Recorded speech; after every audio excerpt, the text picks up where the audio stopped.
Hello guys, welcome back to another video.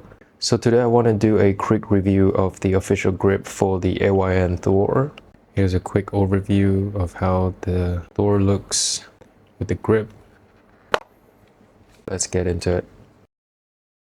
So the grip came in this box right here. I have the white version here. I chose the white one because I think it looks the best out of the three. I mean, it's transparent. I kind of wish my Thor is transparent, but I didn't like the purple color. So anyways, for this review, I'm not going to repeat what other people already said about the grip. I'm not going to go through every single detail of the grip, just some of the points that I think are important to mention. I also see a lot of people using this grip kind of wrong. So the first thing that I want to talk about is using this grip with the TPU case. This is definitely a no-go. I tried putting it on. I mean, you can. Oh, okay, so I shoved it in. And see how deformed the grip looks now? That's not really how it's meant to be used. I see even Retro Game Corp is recommending people to use the grip with the TPU case, which I think is completely wrong.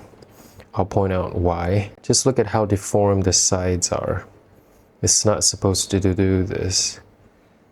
And then when you play with this, it just feels like it's about to explode. I don't know if you know what I mean, but it's not supposed to go onto the TPU case. As I mentioned in my previous video before, the TPU case already adds a layer on the front lid here. The top TPU case also adds a tiny layer on the side. So when it closes, the gap is gone. So now, if you use the grip on top of the TPU case, it's gonna overlap with this lid here, which it already has, and it's a lot thicker compared to the TPU case. So if you double layer it, it's just not even gonna close correctly. It's gonna do a little bit of this. Yeah, it's just not meant to be used that way. Now without the TPU case, you can just slide it in like this. But there's another problem now that it's a little bit loose. That's why they give you the 3M tape. I see a lot of people misunderstanding what this is for. I think the moment they open this and they see a bunch of them, they assume that it's supposed to go around the whole thing. This actually is shaped specifically for just this area right here.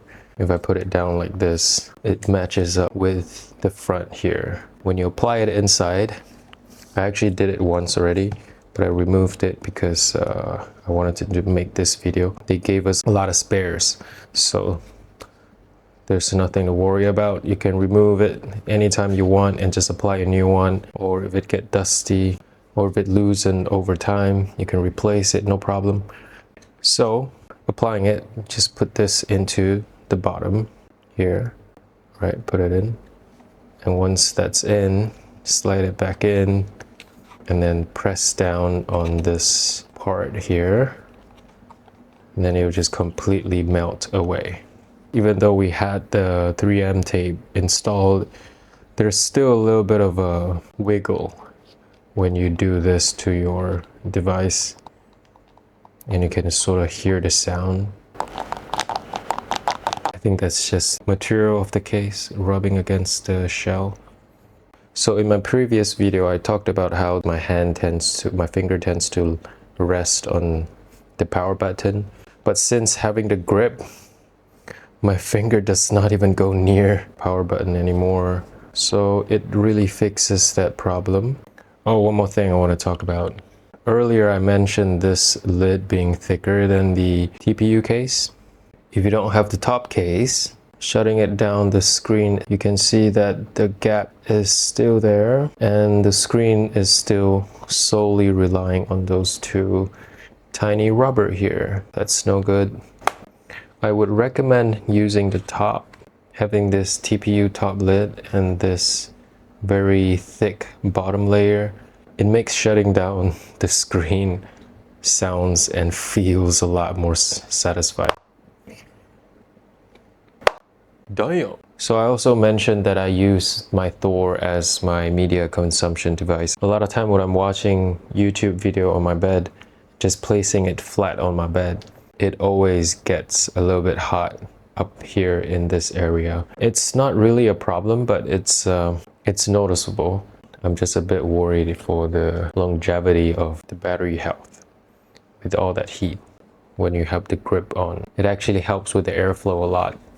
As you can see, placing it down, the airflow is just completely lifted up. So there's plenty of space for the airflow, even on the bed. At first I didn't want to get this grip because I thought placing it down on a flat surface would make it weird. See how it changes the angle? I found it okay. Sometimes I have to tilt it down a little bit more, but the hinge is built very nice, so it stays really well. I can watch videos if I'm sitting a little bit lower. Anyways, forgot to mention the obvious things. Playing games with this shit. So I have pretty big hands, and me holding this without the grip, it was okay for me to play first-person shooter like Destiny Rising and all that, but it does feel a bit weird sometimes. Having the grip really does help a little bit. It improves the ergonomic from a 4 or 5 to like a solid 6 or 7, because I can now reach the bottom thumbstick a lot easier. Having the grip actually makes the trigger feels a bit worse. I don't know why, but the rumble, if you have it on some of the Switch games, having grip makes the rumble feel very nice. So yeah, really, I'm quite surprised by the grip. I was looking at a lot of videos online, and then people just talking about how it doesn't really fit, and then it looks kind of ugly in video. I don't know how it looks to you guys here, but in person, it's actually not that bad. It helps to improve some of the minor issues that I had with the Thor. Quite a pleasant surprise with this one. I might try out some Etsy grip in the future, but those will take months to arrive to where I'm at. So I'm gonna stick with this one for now, and with this really satisfying slam. Alright, thanks for watching guys. I'll see you next time. Bye bye.